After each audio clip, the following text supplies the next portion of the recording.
A home is somewhere where I feel comfortable and just peaceful and welcomed. That's what I would say home means to me.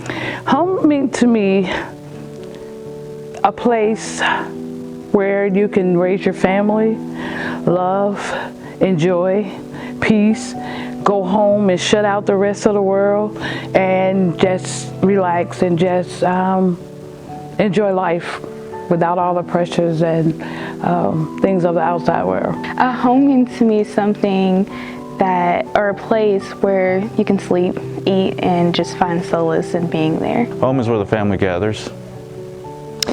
Well, home is, for me, it's a place where you can dream, when you can establish your family. There is a place where you can be yourself. So Charlotte for me has been home since 2011, and I have been blessed to be living here. Home to me, I think, is a place that offers me sanctuary, offers me a place where me and my family can live safely and enjoy each other's company, but it also means a place where we're likely near a good school, a place where we have good options to eat at, a good grocery store, all those nice conveniences of life. Casa significa para mí un lugar donde podemos estar seguros, donde podemos crecer, donde podemos compartir, donde podemos soñar por un futuro mejor. Well, I call it a humble abode, where you have to live and survive.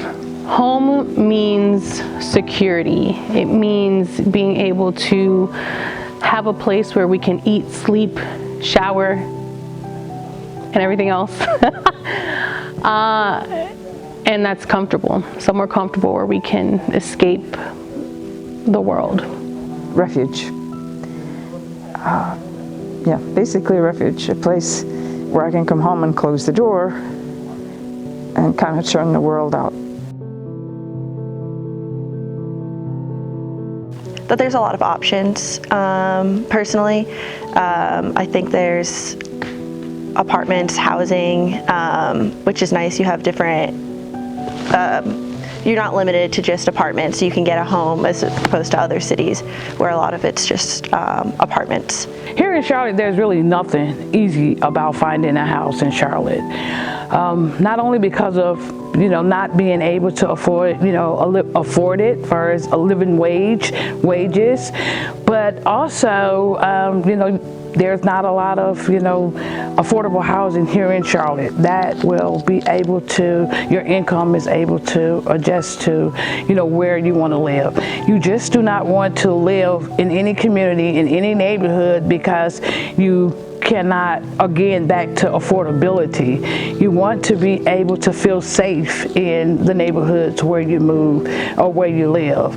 So when you're looking at one bedrooms ranging from $1,100 on up, how is that really affordable when your wages may be $8, $9, $10? So there's nothing at all easy about, finding a house in Charlotte. There's really nothing easy. You have to find a trick to it, and you have to have a lot of support and resources. Me as an individual, I'm a student and I'm young, and my mom helped me out a lot with that. So it's not easy. You have to have a lot of resources and a lot of opportunity to find that perfect place for you. The further away you get from Charlotte, the easier it is, sadly, Well, in my case, with my wife, we were blessed that at that time we saved a lot of money, and we tried to find a really good opportunity after the housing market crisis. So and in November, December 2012, we bought a really good, nice house in a good place with a really good price. So the scary thought is, if I today needed to buy my home, I couldn't afford it. So that's a really scary thought. Well, someone just in the room next door just said that 84% of the homes or the area is zoned for single-family housing. So I think if you're looking for a single-family home, that's pretty easy. I think if you're looking for something affordable and less spacious than that, I think you're gonna have a hard time and you're gonna pay a lot. That's what I think.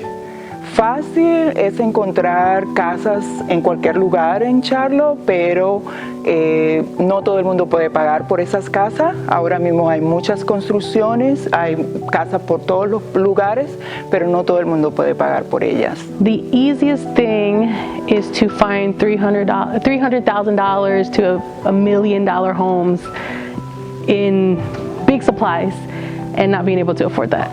That's the easiest thing right now if you're trying to find a house. For me, I came back to Charlotte in '83 and wanted to look for a home. And I had lived in Charlotte before and rented a completely furnished apartment for $85 a month. Yeah, that was in '69 and '70. So I came back to Charlotte with those nice memories of living in Dilworth for that amount of money, and it was not possible. The only way I could afford to live in Dilworth was to buy an apartment house, an old house that had been made into apartments, and there were four apartments. So if I lived in one, I had 3 other people helping me with that mortgage. And I did the math, on the envelope, and I decided to buy this old house. So I was able to live in Dilworth only because 3 other people, and I was able to own that house for 34 years only because there's 3 other people helping me.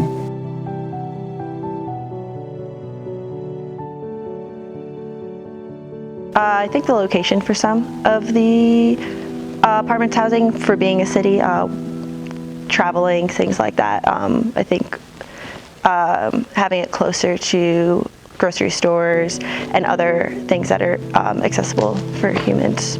When you have people on disability and elderly who is on fixed income, and when you go to apply for housing here in Charlotte, they say you have to make at least 3 times the amount of the rent. How do that works when you on fixed income? A place to afford. Me, I work 2 jobs, and luckily, it's above the minimum wage for North Carolina in general. And if it wasn't, then I wouldn't have a place to stay, at least by myself. Honestly, affordable and in a decent to good location. It's hard to get both of them in one. Either the rent's too expensive or mortgage is too expensive, or it's not in such of a good area. Prices, obviously prices is really hard. And for me also, for people that I have the chance to talk to, transportation, the commute is another problem, because some people that work in Charlotte that live in Kannapolis, Concord, and Brook Hill, Fort Mill. So one of the potential solutions, maybe you're going to ask me that later, but one of the potential midterm solutions could be to find a really reliable and fast public transportation system that connects the satellite cities like Brook Hill, Fort Mill, Concord, Kannapolis to Charlotte. Oof.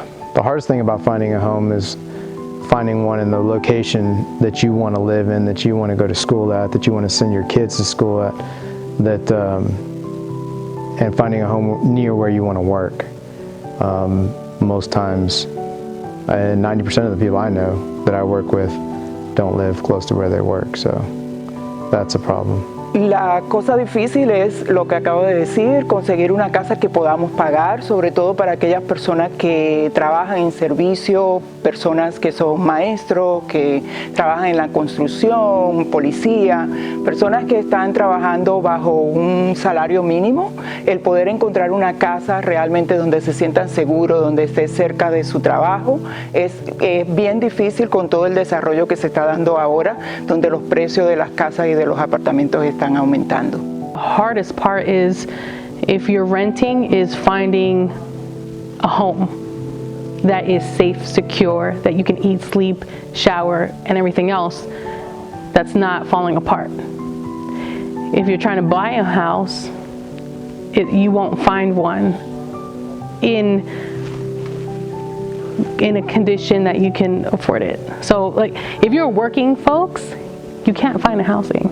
So you go to the outskirts, you're forced out. And that's the reality right now of working folks. Well, of course, I think at the time I was trying to buy mine, there was yet another housing buying frenzy.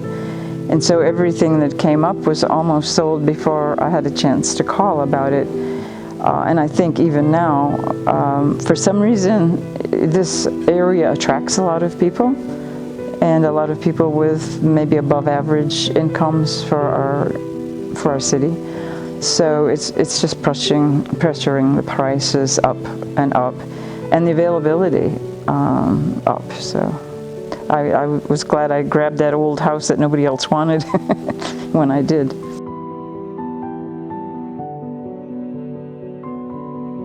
I wanted to find somewhere, of course not in the city, because everyone knows living right in the city, right in the area, is very expensive.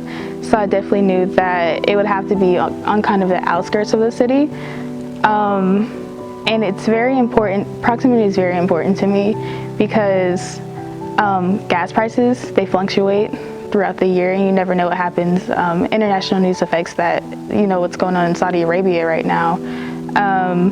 So everything goes into my decision of where I want to live, especially proximity. You want to be close to where you work and where you study. Crime rate and privacy, you know. I have a pretty big family, so my little brothers like to go outside and play, and I'll go outside and play with them. And then, you know, if it's fairly private, then that means, you know, we can play a lot more games and get a little bit more louder. And also for like cookouts and stuff, we can play louder music. Well, safety is a really big issue, obviously, for me, for us. We have 2 little kids. And also a place where you can, you know, be yourself, create yourself, express yourself, your culture, your thoughts, your, you know, everything that you can do in your house won't be limited by other, I don't know, restrictions. So for me, that's something that we really value in a home. I'm looking for a home that has all those daily needs and services nearby. One that I'm not going to have to drive 10, 15 minutes just to go to the grocery store, or to take my kids to school, or to get to work. So my ideal home would be close to all those things. Un lugar que esté cerca de mi trabajo, que hayan escuelas de calidad donde mis hijos estén seguros, donde mis hijos puedan aprender, una casa, un lugar que esté cerca del supermercado, donde pueda conseguir productos frescos, que esté cerca de farmacia, del doctor, que esté cerca de todo lo que son las necesidades básicas que nosotros podemos necesitar en cualquier momento. Yeah, you definitely want to be able to have everything in close proximity. For a lot of people that don't drive or don't have the means to get a car, being able to go from place to place, public transportation, you know, good schools, resources. Resources should be the same in every community. Every community should have access to the same resources, and that's not the case now. So if we had all the same resources, we wouldn't be in this conversation right now. I think that would be ideal. I wanted it because of the beauty of the neighborhood. I think nice walkable streets, restaurants and stores nearby, close to uptown. That was before they envisioned the Lynx line coming down, but now I'm only 4 or 5 blocks from 2 different stops on that. So it's really very convenient. But I think mostly it was the beauty of the trees and everything. People say we shouldn't look at race so much, but I was just speaking to someone, you know, out there in reference to race play a great deal when you're looking for all of those things in housing, because again, it relates to affordability.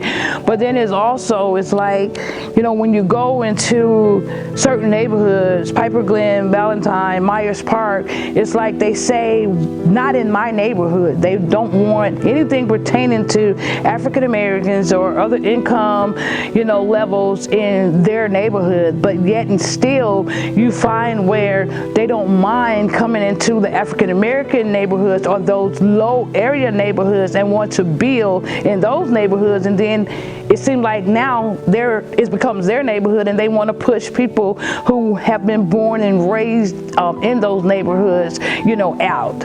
So back to your question, yes, it's hard to find all of those things when looking for housing, but even now looking for it has become even a smaller area. It's almost like having a boy and having a girl, and having a daughter or having a son. When they're born, a whole department store is full of girl clothing and just a corner is full of boy clothing. So that's pretty much how it is now when you're looking for housing and the things that you need in housing. And what really needs to change in Charlotte is that that NIMBY symbol needs to go away. And I think if we become more inclusive in Charlotte, which is the word is thrown around, but if you look outside of yourself, you can see that it's still very prevalent here in Charlotte. So we really need to become more inclusive and look at what is truly affordable. I say refuge, and that's because I'm in a position where I can afford enough to really make my home a refuge in a nice neighborhood. And it's only because when I was growing up, my parents were divorced, and so my mother worked 2 low-paying jobs and made sure that mortgage was paid so that I could live free and go to college. Because everybody said if you go to college, then you'll get a good job. And so I was determined to go to college. And if she hadn't worked all those jobs and kept paying that mortgage however much it was, I probably wouldn't have been able to do that. And I think now, of all the people who can't afford that, I mean, I'm really lucky that I can say it's a refuge, it's great. But there's so many people who are homeless or can't afford very much at all, and their place is not a place of refuge. And so yeah, I'm just lucky, and that's why I wish we could all help somehow everybody be that lucky.